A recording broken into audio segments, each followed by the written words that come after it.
to play games.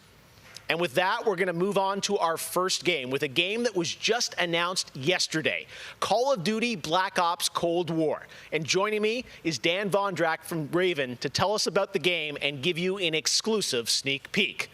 Dan, how you doing? Good, Jeff. Thanks for having me here. This has been a dream project for us to work on. From nearly the beginning of development, we knew Black Ops Cold War was going to be a direct sequel to Black Ops 1, and we loved the idea of returning to the pillars that built the Black Ops franchise: deniable operations, conspiracy grounded in history, and that shadowy world of paranoia. And we get to mix all those together, drop the player into the 1980s at the height of the Cold War, and it's really something that we know would feel relevant to today and also uniquely Black Ops. Well, you start playing with Black Ops, everyone wants to know characters. We saw yesterday in the reveal trailers, some familiar faces. So, Woods, Mason, break it down. How does this fit into the Black Ops canon? You said it's a direct sequel, so are we going to see a lot of familiar faces? Yeah, part of the fun in making this game was bringing back the iconic characters like Woods and Hudson and Mason and seeing how all those personalities mix with some of the new characters. So the campaign takes place in 1981, and we love that we've been able to have so many connections to the original Black Ops and really be that direct sequel to the game. Now, one thing that I'm really excited about this is you're pushing the storytelling in kind of a new direction with some branches and some options about how you play through the campaign. Can you maybe walk us through your thinking there? Yeah, one of the driving forces from early in development was to say, let's take this Black Ops thrill ride and infuse it with some player choice and some player freedom, anything we can do to give the player a little more ownership over their experience. So that starts with allowing the player to create their own character for the Cold War campaign. They can name them and pick a military background and really pretend they are that Black Ops soldier that they want to be. From there, we wanted to take some of our missions and infuse optional objectives, multiple paths, and some player choice moments inside some of those missions. And it was fun to find that balance between the hard-driving Call of Duty action and these more non-linear experiences inside some of the missions. So with choice comes the player wanting to feel that impact. So some of those choices earlier in the game and some towards the end will actually shape the ending of the narrative of the campaign. All right, so multiple endings to this game. Yeah, absolutely, absolutely. That was one of the big things for us. It's like we love that Black Ops has always been willing to take risks, and we all know they did some of this in Black Ops 2. And with our story and with these features, we loved playing homage to those early Black Ops games.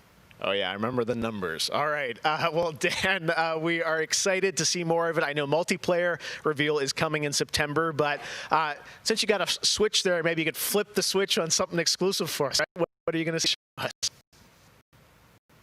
Yeah, absolutely. This is really exciting because this will be the first time we've done this outside the walls of the development studio. This is a scene from earlier in the game, and it's a critical point that really shows the narrative of the world, shows this threat that our heroes are going to be battling. So let's take a look.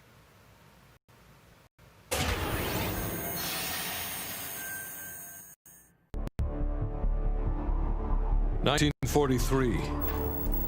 Detailed information from the Manhattan Project was stolen from Los Alamos by the Russian spy known as Perseus. 1968, the Vietnam War. Viet Cong soldiers orchestrated by Perseus attempted to steal an American-made nuclear bomb from a U.S. firebase. 5 days ago, while on a mission, we acquired intel that Perseus is in play again and planning an attack on the West. Perseus. The CIA's analysts consider him to be the single largest threat to the free world. Mr. Hudson, we're all aware of Perseus. We're also aware he's more myth than fact. I mean, personally, I think he's nothing more than the Russian boogeyman. General Haig, allow me to introduce the man best suited to respond to that. CIA clandestine special officer Russell Adler.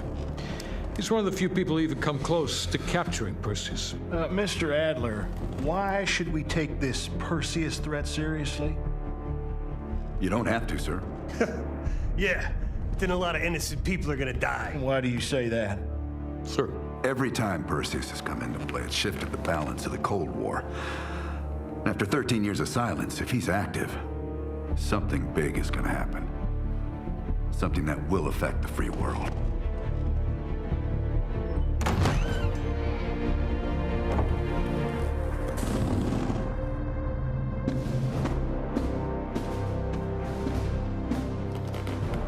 Mr. President. Sir. Mr. President. Mr. President, this is Jason Hudson and Russell I know their names. Who do you think approved their last mission? Is the threat real? Yes, sir, we believe it is. Can you stop Perseus? We can, sir. I've already submitted the requisition for my team. Sir, their requests are highly irregular, most likely illegal. If the press gets a hold... What the hell are you talking about?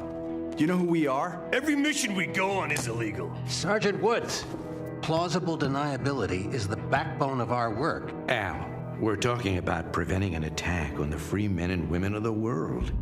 Give Mr. Adler whatever he wants. Gentlemen, you've been given an important task, protecting our very way of life from a great evil. There is no higher duty. There is no higher honor. And while few people will know of your struggles, rest assured, the entire free world will benefit. I know you won't fail us.